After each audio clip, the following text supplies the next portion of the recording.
하나님 말씀 같이 나누겠습니다.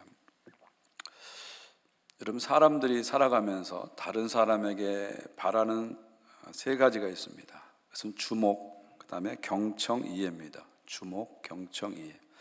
누군가 나를 주목해 주기 원하고요, 누군가 나의 말을 들어주기 원하고요, 누군가 내 마음을 이해해 주기를 사람들은 원합니다. 그게 우리가 다 다른 사람에게 바라고 또 바라는 것이라고 볼 수가 있죠. 만약에 누군가 나를 주목해 주지 않거나 내가 말하는데도 귀 기울여 주지 않거나 또 내 마음을 이해해 주지 않으면 참 상처를 받게 되고 실망을 하게 됩니다. 오늘 본문에는 하갈이라는 한 여인이 나오는데, 이 여인은 아브라함 집안의 종이죠. 이집트 출신의 노예입니다. 이집트 노예입니다. 하갈은 어떤 사람이에요? 누구도 알아주지 않는 사람이에요. 누구도 그녀를 주목하지 않습니다. 누구도 그녀의 마음을 이해해 주지 않습니다. 그러나 하나님은 그를 알아봐 주시고 그녀의 이름을 불러주시고 그녀의 말을 들어주시고 그녀의 아픔을 이해해 주십니다. 저는 오늘 창세기 16장 전체를 여러분과 함께 나누려고 하는데요, 특별히 오늘은 제가 초점을 이 하갈이라는 여인의 초점을 둬서 오늘 창세기 16장을 나누려고 합니다. 이 창세기 16장의 상황은 아브라함과 사라가 가나안에 온 지 10년째 되는 해에 벌어진 일입니다. 그러니까 아브라함의 나이는 75세 왔으니까 85세고요, 사라는 아브라함보다 10살이 어리니까 75세입니다. 창세기 17장에 가서 이 아브라함을 아브라함이라고 이름이 바꿔지죠. 사레는 사라로 이름이 바뀌어집니다. 그래서 오늘 제가 본문에는 아브람, 사레라고 나오지만 우리 모두가 익숙한 아브라함, 사라 이렇게 호칭을 하도록 하겠습니다. 자, 아브라함과 사라가 가나안 땅에 온 지 10년이 지났는데 하나님이 약속하신 자식을 낳지 못하고 있어요. 점점 본인들의 나이는 들어가죠. 마음은 점점 좀 초조해지기 시작합니다. 그때 사라가 한 방법을 생각해내죠. 자신의 여종, 이집트 출신의 여종 하갈을 아브라함에게 주어서 자식을 낳을 계획을 가지게 됩니다. 그리고 이 계획에 대해서 아브라함이 이제 동의를 하게 됩니다. 여러분, 이 당시 문화 속에서는 이것은 아주 자연스럽고 합법적인 일입니다.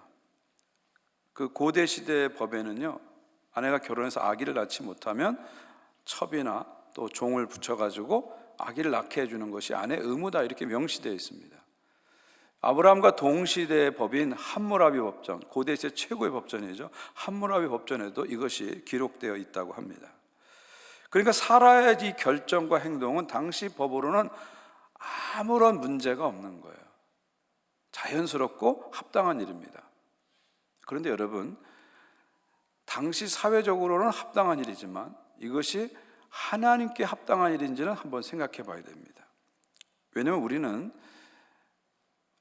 사회적 기준으로만 사는 사람이 아니거든요. 우리는 하나님의 기준을 따라 사는 사람이기 때문이죠. 로마서 12장 2절을 다 함께 보게 되면요, 너희는 이 세대를 본받지 말고 오직 마음을 새롭게 함으로 변화를 받아 하나님의 선하시고 기뻐하시고 온전한 뜻이 무엇인지 분별하도록 하라. 하나님 우리들에게 시대를 본받지 말고 하나님의 선한 뜻을 분별하라, 이렇게 말씀하고 있어요. 이건 무슨 얘기예요? 시대적으로 사회적으로 용납되는 것과 하나님의 뜻과 꼭 같이 갈 수 없다는 거예요. 그래서 우리는 이 시대를 살아가면서 이 문화 속에 살면서 정말 하나님의 뜻이 무엇인지를 항상 생각하고 또 생각해 봐야 됩니다. 자, 그렇다면 우리가 어떻게 하나님의 뜻을 찾아낼 수 있을까요? 저는 적어도 세 가지를 고려해야 우리가 하나님의 뜻을 온전히 찾을 수 있다고 생각합니다. 첫 번째는 하나님의 뜻입니다. God's will이죠. 이 결정이, 이 행동이 하나님의 뜻인가? 하나님의 뜻인가? 항상 우리는 물어봐야 됩니다. 여러분, 결혼의 최고의 목적은 뭐냐면 한 남자와 한 여자가 만나서 하나님의 뜻을 이루어가는 거예요. 번식이 결혼의 중요한 목적이 아닙니다. 한 남자와 한 여자가 한 몸이 되어서 컴패니언십, 교제를 이루는 것이 중요한 목적이죠. 근데 이 사라의 결정은 결혼의 목적을 번식에 두는 거죠. 자손 번식에 두는 것입니다. 그리고 결혼에 대한 하나님의 의도는 뭐예요? 한 남자와 한 여자의 익스클루시브 유니온, 배타적 결합, 이것이 결혼이 하나님의 의도죠. 결혼한 남자가, 결혼한 여자가 여러 상대와 성관계를 갖는 것을 하나님 원치 않으시죠. 배타적인 결합이 하나님의 결혼의 의도입니다.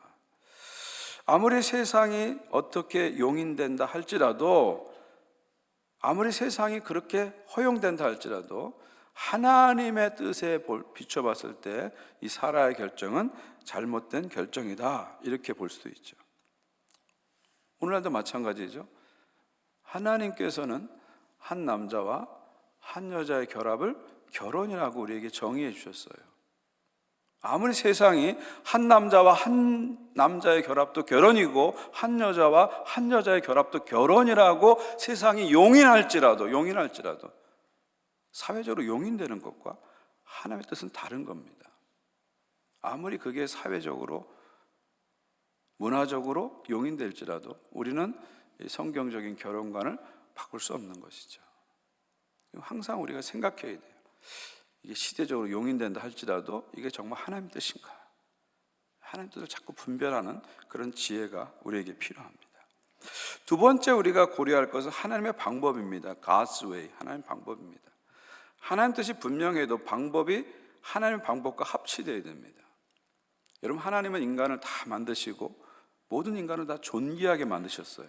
어떤 인간도 어떤 인간에게 수단이 되거나 도구가 돼서는 안 됩니다. 이거 하나님의 주시는 인간에 대한 존엄성의 문제입니다. 근데 지금 사라는요, 자기 여종을 씨바지로 생각하고 있는 거예요. 애 낳는 도구로 생각하고 있는 것이죠.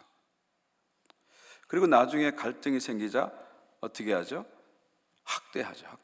도구이기 때문에, 수단이기 때문에 학대하기 시작하는 거죠. 이것은 절대로 하나님의 방법이 아닙니다.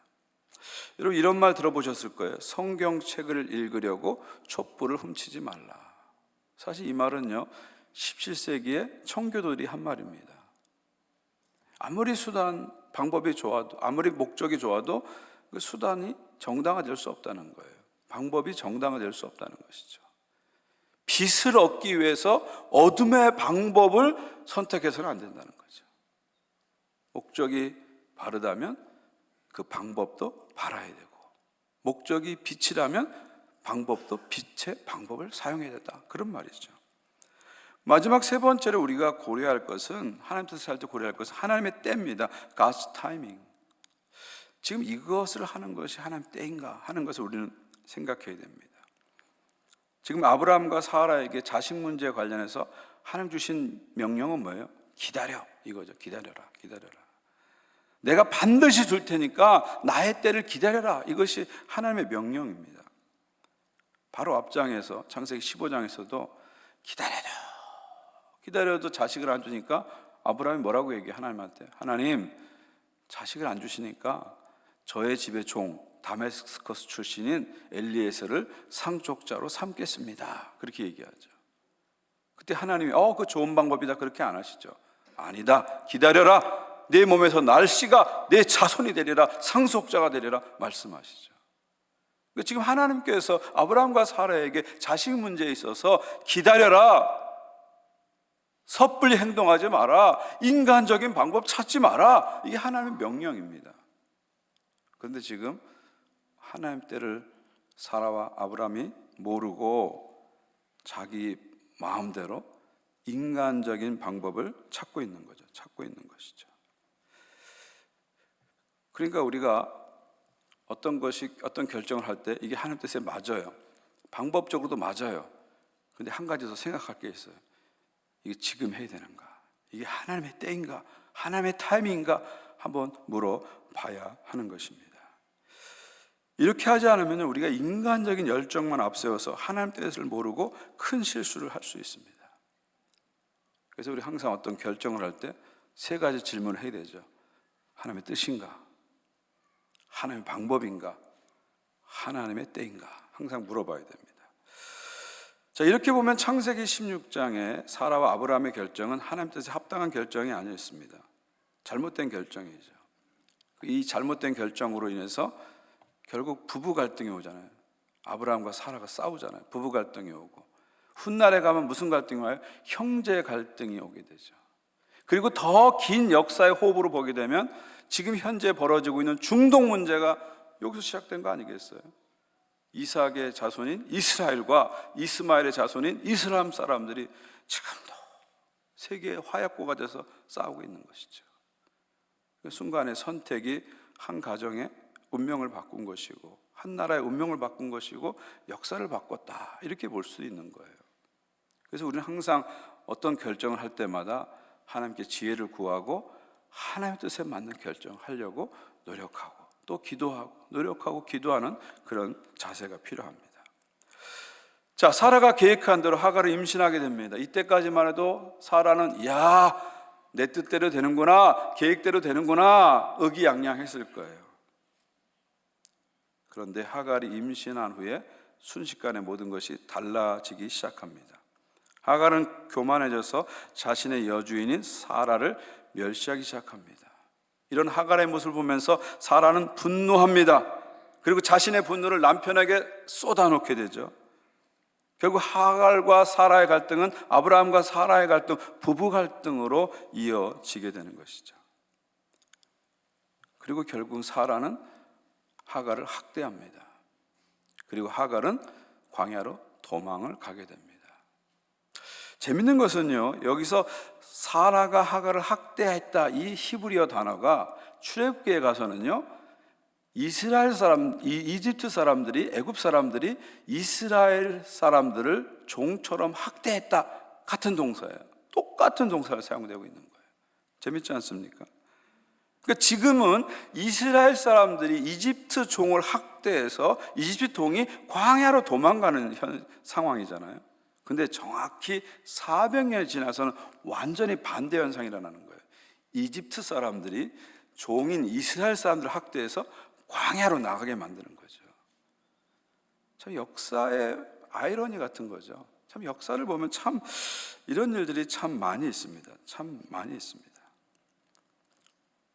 그래서 하나님께서는 이 역사의 큰 그림을 보시는 하나님께서는요, 신명기 24장에서 이스라엘 백성들이 이렇게 말씀하십니다. 너희도 한때는 애굽에서 종이었던 것을 잊지 말고 너희 주변에 있는 나그네 고와 과부들에게 너그럽게 대하라. 그러니까 역사가 이렇게 바뀌는 것을 좀 하나님 다 보시기 때문에 지금 너희들이 뻐기지 말고 너도 옛날에 한때 종이었잖아, 올챙이 시절 있었잖아. 그러니까 너 주변에 있는 나그네들, 고아들, 과부들 관대하게 대해줘라. 그렇게 얘기하시는 거예요. 구체적으로 이렇게 말씀하십니다. 너희가 추수할 때 너희가 애굽 땅에서 종되었던 것을 기억하면서 너희 주변에 나그네, 고아, 과부를 위해서 밭에 곡식을 남겨두고 올리브 열매를 남겨두고 포도를 남겨두라. 놀라운 메시지죠. 놀라운 메시지죠. 우리는 한 치 앞도 못 내다보고 사는데 하나님은 큰 그림 보시면서 이 얘기 하시는 겁니다. 저는 이 신명기 24장의 메시지는 북미 땅에 있는 모든 사람들이 들어야 할 메시지라고 저는 늘 생각합니다. 여러분, 미국 땅, 이 캐나다 땅의 원주인은 누구예요? 원주민입니다. 항상 잊지 말아야 돼요. 그래서 우리 캐나다 장로교회는 항상 노예 같은 거 할 때 이 땅에 대한 그 선포문을 항상 읽고 시작하는 게 그런 의미입니다. 미국 땅, 캐나다 땅의 원주인은 원주민이잖아요. 그 이후에 온 사람들은 시간 차이가 있을 뿐 다 방문자고 이민자고 임시 체류자들입니다. 그러므로 북미 땅에 살면서 우리는 이 땅의 원주민들에게, 원주인인 원주민들에게 관대해야 됩니다.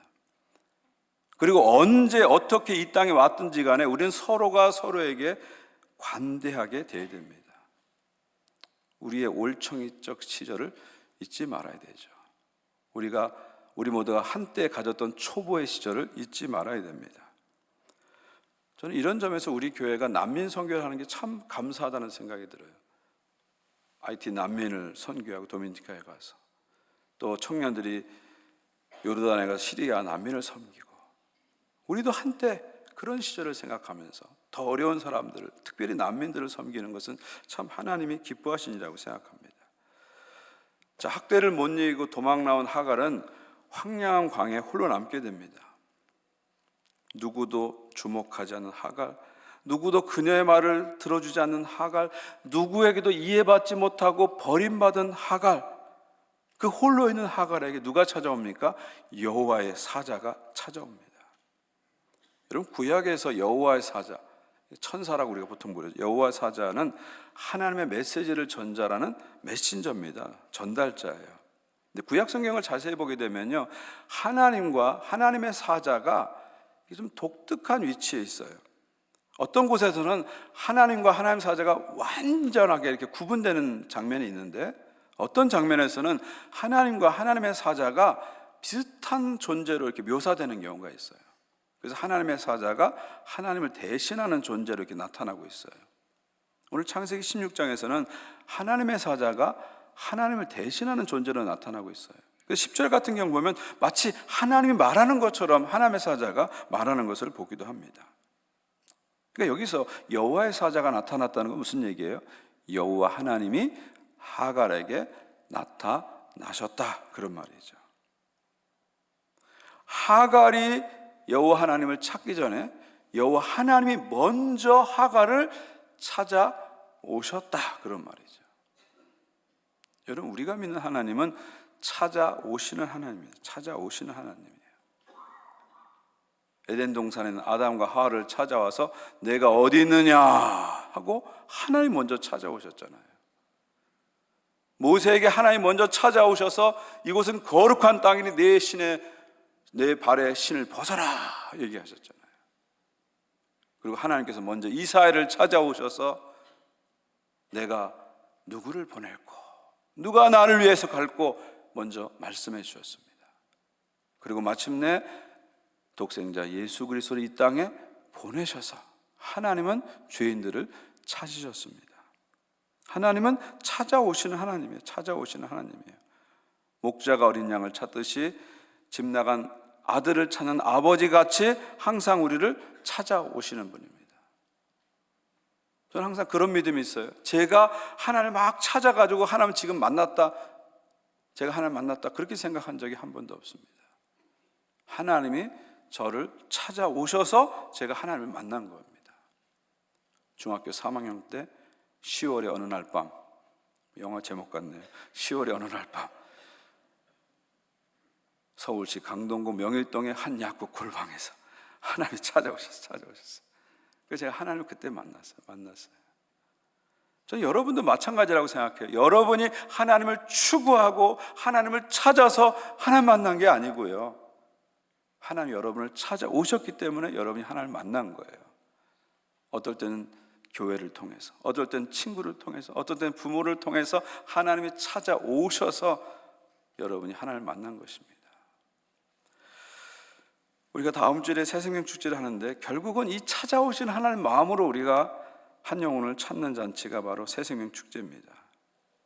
우리 주변을 둘러보면 하나님 찾으시는 영혼들이 참 많이 있습니다. 저희 옆집에 이제 유대인 젊은 부부가 살고 있거든요. 우리 동네가 이제 러시안 주이시들이 많은 동네잖아요.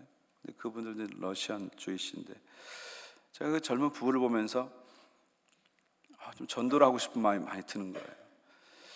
근데 사실 유대인들에게 전도하는 건 좀 무례한 것 같고, 근데 자꾸 전도할 마음이 자꾸 드는 거예요. 작년부터 그런 생각이 들어서 계속 기도하고, 눈이 많이 오면 눈도 같이 치워주고 막 그런 시간을 가졌어요. 그리고 지난 2월에 이분들을 다 작정해 놓고 정말 3달 동안 집중적으로 하루도 안 빼놓고 기도하고 또 기도하고, 그리고 이분들한테 5월 24일 우리 에게 한번 와볼래 그랬어요. 근데 두근두근 하잖아요. 또 뭐 화내면 어떨까 막 별 생각이 다 들더라고요. 근데 오케이 땡큐 그러더라고요. 야, 저는 그래서 제 생애 처음으로 유대인을 전도했다니까요. 할렐루야. 남의 일이 좀 기뻐해 주세요. 저는 뭐 중앙아시아 가서 선교하고 남미 가서 선교하고 다 했지만 유대인 전도는 한 번도 못 해봤어요. 근데 유대인을 전도했어요. 너무 하나님께 감사해요. 하나님은 찾으시는 하나님이에요. 여러분을 통해서도 분명히 찾으시는 영혼들이 있어요. 늘 우리가 기도하면서 어떻게 나를 통해서 하나님이 찾으시는 영혼이 있을까? 어떤 영혼이 있을까? 늘 기도하시면서 한 영혼을 주님께 늘 인도하고 그를 위해서 기도하시는 여러분 됐으면 좋겠습니다. 8절을 보세요. 이르되 사라의 여종 하갈아 내가 어디서 왔으며 어디로 가느냐? 그가 이르되 나는 내 여주인 사레를 피하여 도망했나이다. 자, 하나님이 여호와 사자를 통해 찾아오셔서 뭐라고 먼저 말씀하세요? 사라의 여종 하가라 하고 이름 불러주는 거예요. 하가라 하고 이름 불러주는 거예요. 이건 놀라운 사건입니다. 여러분, 이 하갈이란 이름은 아무도 하가라 하고 불러주지 않았어요. 어이 너, 야, 이렇게 불렀을 거 아니에요. 종이니까요. 근데 하나님은 찾아오셔서 하가라 하고 다정하게 불러주십니다. 놀라운 것은요, 구약 성경 전체에서 하나님이 이름을 불러준 첫 번째 여성이 바로 하갈입니다. 첫 번째 여성이 하갈입니다. 지구상에 수많은 여인들이 있는데 하나님이 첫 번째 불러준 여자의 이름이 하갈이라는 사실은 참 놀랍고 신비롭습니다. 세상에서 가장 학대받고 무시받는 한 여종의 이름을 하나님이 하가라 하고 불러주신 것이죠. 그러니까 하나님이 그의 이름을 아셨다는 건 뭐예요? 그의 아픔을 보시고 이해하시고 지금까지 함께 하셨다는 것을 우리는 깨닫게 되는 거죠. 그리고 질문합니다. 내가 어디서 왔으며 어디로 가느냐? 너의 현재 위치가 어디고 너의 미래 위치가 어디냐? 묻는 거죠. 마치 하나님께서 에덴 동산에서 아브라함을 찾아와서 내가 어디 있느냐 묻는 것과 비슷한 질문입니다. 실존적인 질문이죠. 그러자 하갈이 대답합니다. 나는 내 여준 사례를 피하여 도망 중입니다. 나는 지금 도망 중입니다. 그러자 하나님 말씀하시죠. 9절을 보십시오. 여호와의 사자가 그에게 이르되 내 여주인에게로 돌아가서 그 수하에 복종하라. 내 여주인에게로 돌아가서 그 수하에 복종하라. 내가 있어야 할 자리로 다시 돌아가라 이 말입니다. 사실 여러분, 도망 나온 노예에게 다시 주인집으로 돌아가라, 이건 너무도 잔인한 명령입니다. 왜냐하면 이 당시 상황에서는 도망난 노예는 돌아가게 되면 죽을 수도 있습니다. 죽이는 것이 합법적인 그런 시대 아닙니까? 하나님은 하갈에게 나타나셨지만 아무런 문제 해결을 주시지 않습니다. 어떤 극적인 해결이 나타나지 않아요. 그냥 너의 현실로 돌아가라 이렇게 말씀하시죠. 그런데 여러분, 하나님과 하갈의 대화는 여기서 끝나지 않습니다. 그 다음 10절을 보십시오. 여호와의 사자가 또 그에게 이르되 내가 내 씨를 크게 번성하여 그 수가 많아 셀 수 없게 하리라. 이 10절의 말씀은 아주 놀라운 약속입니다. 이 약속은 누구한테 준 약속이에요? 아브라함에게 준 약속이죠. 바로 앞장 15장에서 하나님께서 별을 보여주면서 너의 자손이 이 별처럼 셀 수 없이 많아지리라 약속하셨죠. 근데 똑같은 약속을 하갈에게 주시고 있습니다. 내 자손이 셀 수 없이 많아지리라. 바로 이 순간에 하갈은 아브라함과 동급이 되는 거예요. 여자 아브라함이 되는 겁니다. 이집트 아브라함이 되는 거예요. 놀라운 약속을 지금 받은 겁니다. 11절 보십시오. 여호와의 사자가 또 그에게 이르되 내가 임신하였은즉 아들을 낳으리니 그 이름을 이스마엘이라 하라. 이는 여호와께서 내 고통을 들으셨습니다. 아들을 낳으리니 그 이름을 이스마엘이라 하라. 놀랍지 않으세요? 지금 이집트 여종이 하나님으로부터 직접 수태고지를 받고 있는 겁니다.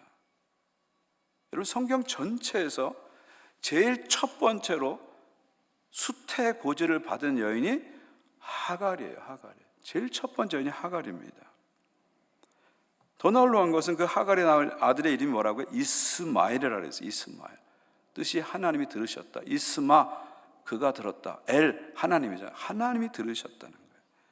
이 이름에 담긴 뜻은 뭐예요? 하나님께서 하갈을 지금까지 지켜보시고 주목하셨고 하갈이 학대받고 고통받을 때 그의 눈물을 들으시고 그의 신음을 들으셨다, 그런 얘기죠. 하갈과 친히 함께 하셨다. 그것이 이 이름에 담겨진 약속이죠. 여기서 우리는 아주 중요한 사실을 깨닫게 됩니다.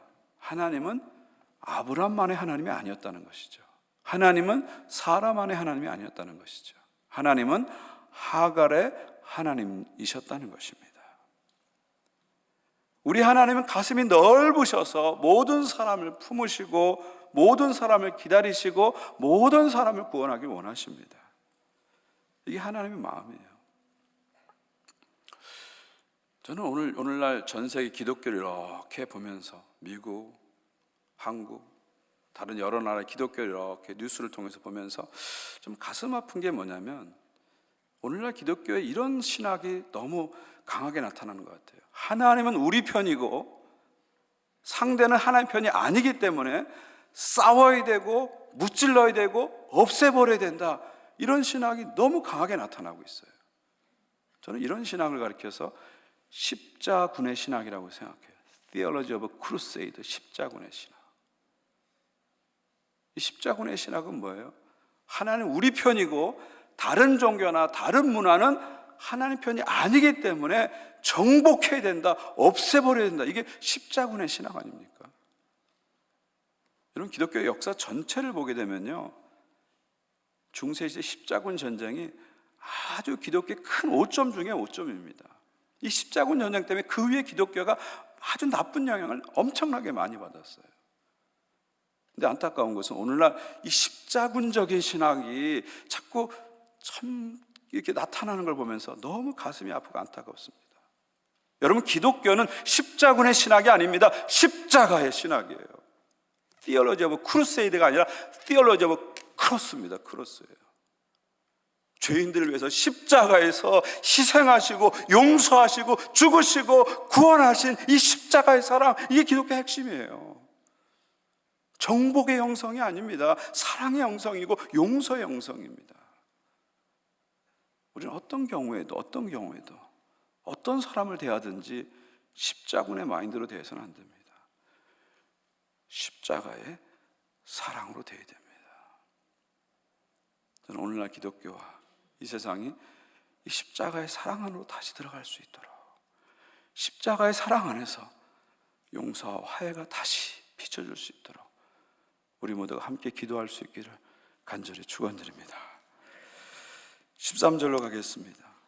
하갈이 자기에게 이르신 여호와의 이름을 나를 살피시는 하나님이라 하였으니 이는 내가 어떻게 여기서 나를 살피시는 하나님을 배웠는고 함이라. 이 광야에서 놀라운 하나님 경험을 한 하갈은 자신이 경험한 하나님의 자기만의 이름을 붙여주는데 그 이름이 뭐예요? 나를 살피시는 하나님, 이렇게 부릅니다. 히브리 원문을 보니까 당시는 엘로이이십니다, 이렇게 됐어요. 엘로이 이렇게 됐어요. 엘이라는 게 하나님이고 로이가 그가 보다라는 뜻이에요. 나를 살피시는 하나님, God who sees me, 나를 보시는 하나님이라는 뜻이죠. 이건 단순히 하나님에 대한 설명이 아니라 하갈이 자신만의 하나님의 이름을 엘로이라고 붙인 거예요. 엘로이라고 붙인 겁니다. 하나님은 저에게 엘로이십니다. 나를 보시는 하나님이십니다. 사람들은 나를 보지 않아요. 사람들은 나를 주목하지 않아요. 사람들은 나를 확대해요. 사람들은 나를 무시해요. 그러나 하나님은 그런 나를 지금까지 봐주셨습니다. 엘로이, 나를 보시는 하나님. 하나님은 나의 엘로이 하나님이십니다. 이 고백이 들어가 있는 겁니다. 단순한 고백 같지만 거기에는 많은 눈물과 감사와 찬양과 진한 하나님의 경험이 담겨져 있는 것이죠. 여러분, 한 가지 놀라운 것은 뭐냐면 성경 전체에서 하나님에 대해서 자기만의 이름을 붙인 최초의 사람이 누군지 아세요? 바로 하갈입니다. 하갈이에요. 그 다음에 여호와 이레, 여호와 니시, 여호와 라파 나오는데요, 그 이전에 최초로 하나님을 향해서 자기만의 이름을 붙인 사람이 바로 하갈이라는 사실입니다. 자, 이렇게 보면 하갈은요, 여러 가지 면에서 최초의 여인이죠. 하나님이 처음으로 불러준 여성의 이름이 하갈입니다. 그리고 수태고지를 받은 최초의 여성이 하갈입니다. 하나님에게 자신만의 이름을 붙여준 최초의 사람이 하갈이라는 거예요.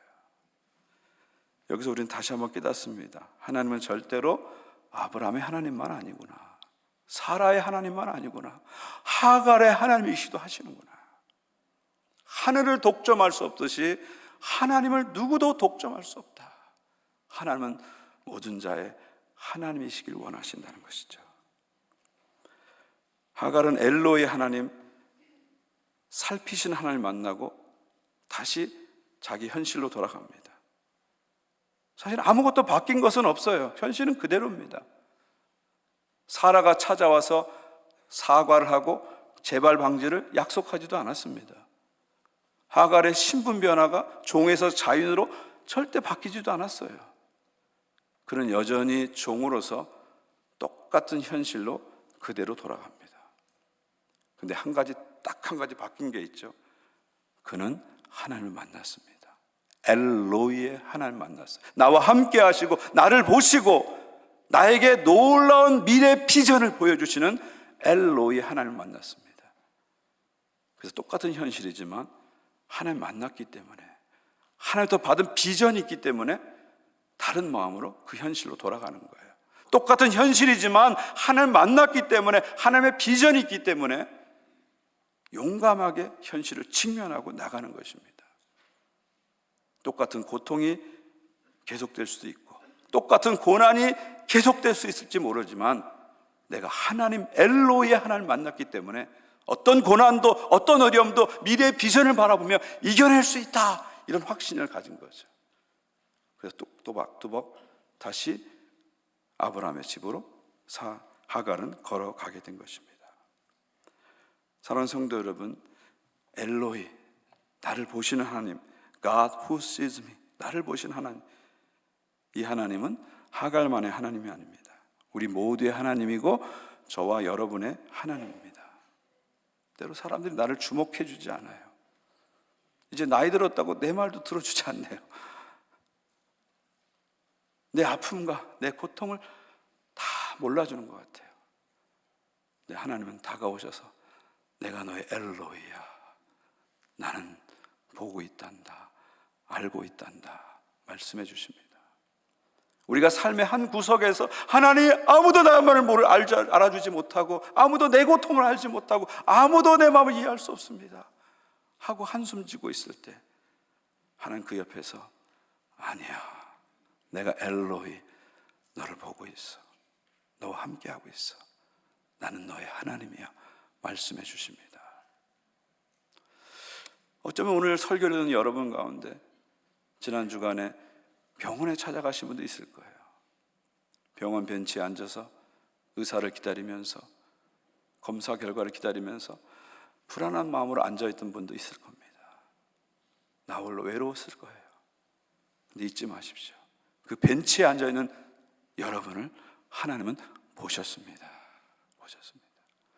또 여러분들 어떤 분은 가정에서 가족 간의 갈등 때문에 막 한숨을 쉬면서 절망하는 그런 순간이 있었던 분도 있을 거예요. 그 순간에도 하나님은 절망하는 여러분을 보셨습니다. 어떤 부모님은 아픈 자식 때문에, 힘든 자식 때문에 눈물 흘리는 그 시간이 지난주에 있었을지 모릅니다. 어떤 분은 아픈 가족 때문에, 힘든 가족 때문에 이게 언제 끝나나, 이게 언제 해결되나 하면서 홀로 눈물 지신 분도 있을 겁니다.